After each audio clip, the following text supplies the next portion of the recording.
কতদিন এই কাজের সঙ্গে যুক্ত আছেন? আমাদের বয়স হয়ে গেল তো এই কাজ করতে করতে। ছোট থেকে করছেন? হ্যাঁ, তবু মোটামুটি 50 হয়ে যাবে নাকি? 50 বছর তো বেশি হবে। হুম। এখন কত বয়স? 70? 71। স্ট্রং আছেন তো এখন মোটামুটি? চলে যাচ্ছে। শরীর স্বাস্থ্য ভালো আছে না? শারীরিক সমস্যা নেই তো? শারীরিক সমস্যা আছে, আছে। থাকবেই, ওটা কারণ বয়স হয়ে হুম। গেলে যা করা যাবে। তারপর আপনাদের এইসব পোকামাকড় স্প্রে করতে হয় না গাছে? করেন? পোকামাকড় স্প্রে করতে হবে না, থাকবে। এই যে আজকে মানে স্প্রে করতে হবে। কি পোকা হচ্ছে এতে? এখন হচ্ছে সে- মাকড়? এতে আছে মাকড়? আছে আছে, কি করে বুঝছেন আপনি? বোঝা যাচ্ছে, কি করে বুঝছেন আমাকে? চেহারা দেখলে বোঝা যায়। না, গাছ তো আমার মনে হচ্ছে একদম খুব ভালো লেগে আছে। এতে কি করে মাকড় হয়? মাকড় হয়, কি মাকড় হয়? সাদা মাছি হয়। হ্যাঁ, কোন মাকড়টা? কি মাকড়? লাল মাকড়? লাল মাকড়। লাল মাকড় তো? শুনুন, আমিও চাষবাসের সঙ্গে যুক্ত এবং এই লাইনে প্রায় 6-8 বছর আমি আছি। আমি জৈব কৃষিকাজ নিয়ে কোর্স করেছি, ঠিক আছে? আমি লাল মাকড় চিনি, বুঝেছেন? আপনার এই গাছে 100%, আমি গাছটা দেখে বলে দেবো এই গাছে লাল মাকড় নেই। গাছটার এত গ্রোথ হতো না, এই যে সবুজ ভাবতো থাকতোই না, এটা ছিট সাদা সাদা দাগ হয়ে যেত। আর লাল মাকড় দেখতে পাবেন আপনি যদি চোখেও না দেখতে পারেন, আপনাকে সহজ পদ্ধতি বলে দিই। আপনি একটা কাগজ নেবেন, একটা কাগজ নিয়ে পেছনে পাতার পেছন দিকে ঘষবেন, সাদা কাগজ। যদি দেখেন লাল হয়ে গেছে তাহলে বুঝবেন লাল মাকড় আছে, তার রক্তগুলো লাগছে, বুঝেছেন? যাই হোক, মোটামুটি চেষ্টা তো করতে হবে। প্রথমত চাষের আপনারা জানুন আগে কোন পোকায় কি ওষুধ দিতে হয়। ওগুলো ওষুধ আমি তো বলি না, আপনি কেন ওষুধ বলেন আপনারা, আমি তো কিছু ভেবে পাই না কেন বলছি। যখন না দিতে হবে তখন দেবো না। না না, বলছি ওষুধ তো নয় ওগুলো, আপনি ওই ওষুধ বাড়িতে রাখেন তো? এই তো সাদা মাছি আছে, সাদা মাছি, সাদা মাছি আছে, সাদা মাছি থাকতে পারে, সাদা মাছি আছে, থাকতে পারে সাদা মাছি, পিছনে সাদা মাছি দেখলাম তো। থাকতে পারে, তো লাল মাকড়ের অসুবিধা। হ্যাঁ থাকতে পারে। আপনারা দেখুন অনেক দিন ধরে চাষ করছেন, কিন্তু আইডিয়া আপনাদের কম আছে, বলে দিচ্ছি আমি কেন বলছি। ধরুন আপনি দোকান থেকে কি বললেন, আমাকে ওষুধ দাও এই যে দেবো ফসলে, কিন্তু সেই ওষুধটা যখন বাড়িতে কেউ খেয়ে নেয় তখন আমরা ডাক্তারখানায় ছুটি, তখন কি বলি আমাদের মানে বিষ খেয়েছে ছেলেটা। তাহলে কথাটা চেঞ্জ হয়ে যাচ্ছে না? তাহলে আমরা বলছি একদিকে ওষুধ, আবার একদিকে সেটা বিষ হয়ে গেল কি করে? এইটাই হচ্ছে প্ল্যান, বুঝেছেন? মানে কোম্পানিগুলো এমনভাবে মানুষকে ব্রেন ওয়াশ করেছে না, আপনারা বুঝতে পারবেন না এখনও। আর এই ফাঁদে যে একবার পড়ে গেছে, এই ফাঁদ থেকে সে আর টপ করে বেরোতে পারবে না। আপনাদের ফাঁদে না পড়লেই হচ্ছে, ওদের ফাঁদে পড়লে একটু বলা যাবে, আপনাদের ফাঁদে পড়লে আরো বেশি বিপদ। আমার ফাঁদে পড়তে বলছি না তো, আমি কোনো ওষুধের কথা বলছি না, বলেছি আপনাকে। আমি বললি এটা কি হয়েছে, এটা এটা এটা কোনটা? এই যে কালাটা। আচ্ছা, এখানে ওষুধ যারা আসে বিক্রি করতে আসে না, হ্যাঁ অনেকে বিক্রি করতে আসে আপনাদের কাছে তো? জমিতে আছে, হ্যাঁ। এইটা তো লাল মাকড় লেগেছে এই তো। না, এটা লাল মাখন লাগেনি। না না না, লাল মাকড় আপনাকে পরীক্ষার নিয়ম বলে দিয়েছি। আচ্ছা, আপনাকে যে এই কথাটা বললাম শুনুন, আপনি এইখান থেকে বুঝবেন বিষয়গুলো, যে আমি আপনাকে কথাটা বললাম। ধরুন আপনাকে যদি বলে দিলাম লাল মাকড় লেগেছে আপনার, আমার কাছে তো ওষুধ আছে, দিয়ে দিন তাহলে। তখন বলতে হয় সে মানসিকতা তার কী রকম নিয়ে এসছে সে, ঠিক আছে? এইভাবে কথা মানুষের বুঝতে শিখতে হয়। আর সবাইকে সমান ভাববে না, কেউ আপনার কাছে এসেছে বলেই যে আগেও আসে যারা ওষুধ বিক্রি করতে, সেই ভাবনাটা আপনার মধ্যে আছে, কিন্তু আমি আপনার দোষ দিচ্ছি না এখানে। আমি কিন্তু আপনাকে একটা শিক্ষা দিলাম এখানে, জাস্ট আমি মানুষকে শেখাই।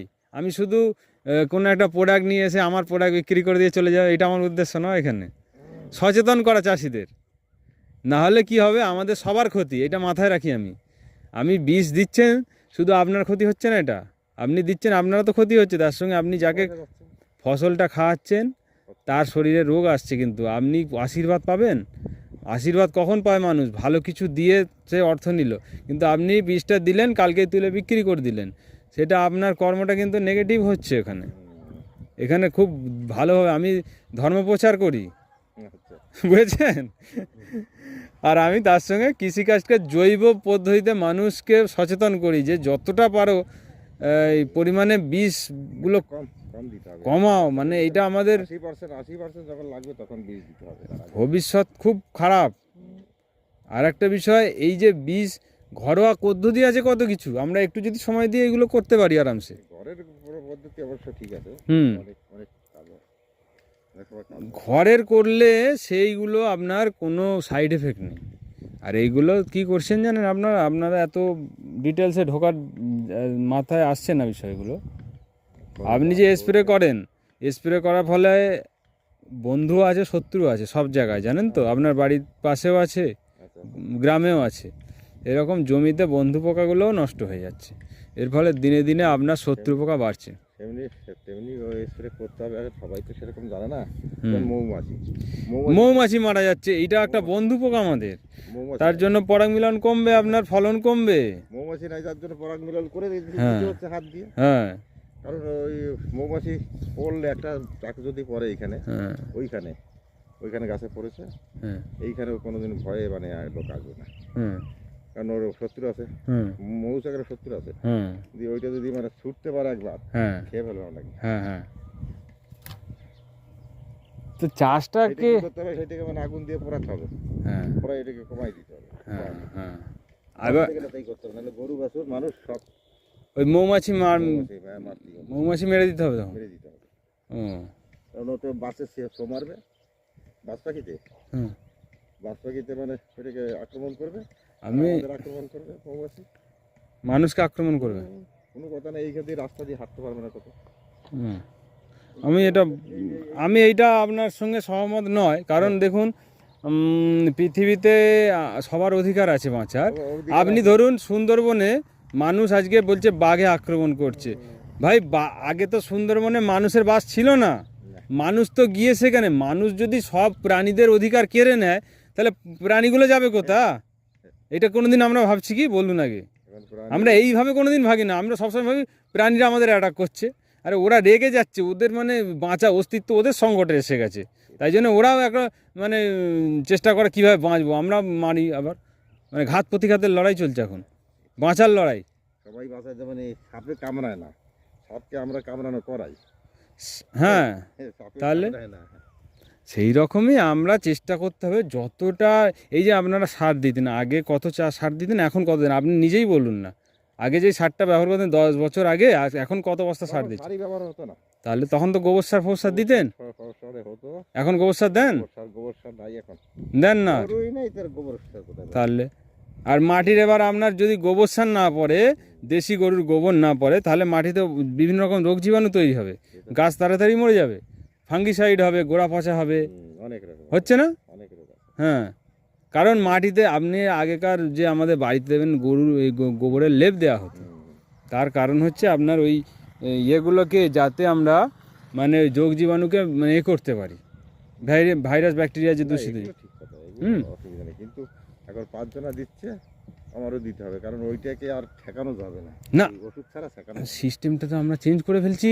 এই যে আপনি বুঝছেন না যে আমি মাটিতে যদি সঠিক খাবার গাছকে না দিই তাহলে তো গাছের রোগ হবেই। মাটিতে খাবার অনেকে দেশে, হুম। আমিও সে বছরে 2-3 বছর আগে 500 টাকা দিয়ে একটা প্যাকেট রাখলাম। কেনার সঙ্গে আমি তুলনা করছি না, আপনি গোবর সার দিয়ে চাষ করুন, দেখবেন পোকা কম হবে। বলছে ভালো হয়ে যাবে জমি, হুম। ভালো তো ঘোড়ার ডিম হলো, ওই পরে আছে যে একজনের আরে ওগুলো তো কোম্পানির প্রোডাক্টের আপনি কি গ্যারান্টি দেবেন কিছু? ওরা কি দিচ্ছে আপনি কি করে জানবেন? সার কোথায় পাবো বললে তো হবে না।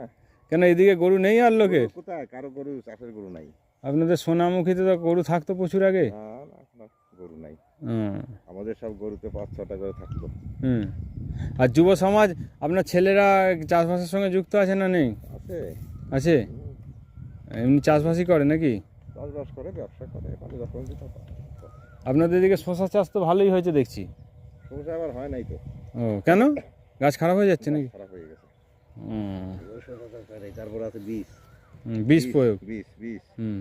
বীজ মানে ভালো না দিলে হ্যাঁ, চাষি চাষ করবে কি দিয়ে? তাড়াতাড়ি গাছ খারাপ হয়ে যাচ্ছে। খারাপ হয়ে যাচ্ছে শুনুন, আমার বাড়ি হচ্ছে হুগলি। ওগুলি। হ্যাঁ, আমি জৈব কৃষিকাজ নিয়ে মানুষকে সচেতন করি, বুঝেছেন? জীবামৃত তৈরি করানো, বিভিন্ন জৈব ওষুধ তৈরি করানো, এগুলো আমি মানে আমি শেখাই এবং নিজেও তৈরি করি বাড়িতে, আমারও চাষবাস আছে। কেঁচোর সার টার এগুলো নাকি? হ্যাঁ, এখানে এসেছিলাম একটা বন্ধু বাড়ি, আপনার সোনামুখীর অনুষ্ঠান ছিল, ওখানে ছিলাম। অনুষ্ঠান ছিল। হ্যাঁ, ওই অনুষ্ঠান থেকে আবার একটা বন্ধু এখানে বাড়ি আছে, তাদের বাড়ি এসেছিলাম একবার, মানে বলছিল এসছো কাছে তো দেখা করে যাও। এই দুপুরে এসেছিলাম, এবার বিকেলে চলে এলাম আবার। তো কোথায়? আরামবাগ? হ্যাঁ, আরামবাগ থেকেও যেতে হবে আপনার চাপাডাঙ্গা ওই সাইডে, নাম শুনেছেন? চাপাডাঙ্গা আলু আলু আপনার দামোদর নদী ওই চাপাডাঙ্গা হয়ে যাচ্ছে। আর হুগলি ওইখানে দুটো নদী তো, হুম একটা হচ্ছে মরা নদী, হুম। একটা হচ্ছে রূপনারায়ণ আছে, আর মানে এইটা একটু দামোদর থেকে। দামোদর থেকে এইদিকে টপকে এই দিক দিয়েই যাচ্ছে তো আপনাদের। হ্যাঁ, এইখান থেকে হ্যাঁ রূপনারায়ণ, আর একটা হচ্ছে দামোদর। দামোদরটা চলে গেল গঙ্গাতে, হ্যাঁ। আর অন্য রূপনারায়ণটা ভেসে এলো সোজা হলদিয়া নদীতে। খুব চিন্তার বিষয়, বুঝেছেন, যেভাবে আমরা চাষটাকে নিয়ে যাচ্ছি, এই পরিস্থিতি আমাদের কিন্তু খুব খারাপ দিকে নিয়ে যাবে কিন্তু। তার জন্য আমি বলি চেষ্টা করতে হবে। এখানে নিম গাছ তো আছে অনেক, হ্যাঁ, নিম গাছ আছে। তো নিম পাতা দিয়ে ওষুধ তৈরি করা যায় অনেক। আর আপনার যেই সবুজ পোকা হয় পটলে, সেগুলো কাজ হবে। হ্যাঁ, নিম পাতা দিয়ে করা। হ্যাঁ, তা নিম তেল বলে, কত সময় তেল তৈরি করা যায়। আপনি যদি করতে চান আমি ফর্মুলা দিতে পারি আপনাকে, যদি বাড়িতে তৈরি করতে চান। খুব শক্ত ব্যাপার নয়, খুব সহজ জিনিস। ধরুন আপনি 2 কিলো নিম পাতা নিলেন, ঠিক আছে, 500 তামাক পাতা নিলেন, 500 লঙ্কা, কাঁচা লঙ্কা নিলেন, আর 250 রসুন। এই কটা উপাদান নিয়ে আপনি 1 মাস পচিয়ে রাখবেন ওটাকে। 1 মাস? হ্যাঁ, ওর সঙ্গে যদি পারেন গোমূত্র দিয়ে দেবেন, ঠিক আছে, 2 লিটার মতন, 2 লিটার নয়, 20 লিটার। হ্যাঁ, 20 লিটার গোমূত্র দিয়ে ওটাকে পচিয়ে রাখলেন। এবার ওটাকে পরবর্তীকালে যখন ব্যবহার করবেন, ছেঁকে নিয়ে আপনি 400 ml করে দেবেন এক ডামে। আপনার আমরা ব্যবহার করেছি এই নিম পাতা দিয়ে, মানে নিম পাতা দিয়ে, মানে সেই স্প্রে করেছি। আমিও তো ওইগুলো তৈরি করি বাড়িতে, কাজ হয়। এমনকি বেগুন গাছের পোকাতেও কাজ হয় আপনার ওটা। করতে চায় না লোক। কি ব্যাপার, তবে ডাল সমেত করতে হবে নিম পাতাটাকে থেঁতো করে, কাজ হবে। কিন্তু যত না মানুষ যত শর্টকাট খুঁজবে, তত ধ্বংসের দিকে যাবে কিন্তু। ধ্বংস হলে আর কিছু করার নেই, ধ্বংস হয়ে গেছে। আপনাদের এই দিকের মানুষরা যদি এরকম বলে, তাহলে আমাদের হুগলির দিকে তো বলবে আরো বেহাচ্ছা। তো আপনাদের থেকে তো হুগলি বলুন, এদিকে আরো বেশি প্রয়োগ হয়, ঠিক আছে।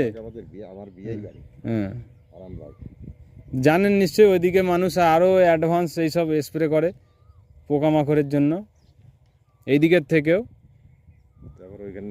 কারণ এই দিকে তো আগে এত চাষ হতো না, আমি জানি, যেটা আপনাদের এদিকে এত সবজি চাষের রেওয়াজ ছিল না নিশ্চিত। আগে এত হতো, এখন যেটা হচ্ছে বহুদিন। তাহলে আপনাদের এই দিকটা রেওয়াজ আছে, কিন্তু বাঁকুড়ায় সবজির পরিমাণ অতটা বেশি নয়, আমাদের হুগলির মতন নয়। হুগলিতে সবজি বলুন, আলু বলুন বেশি হয় অন্যান্য জেলার থেকে, কিন্তু আলু বাঁকুড়াতে কম না। বাঁকুড়াতে আলু প্রচুর।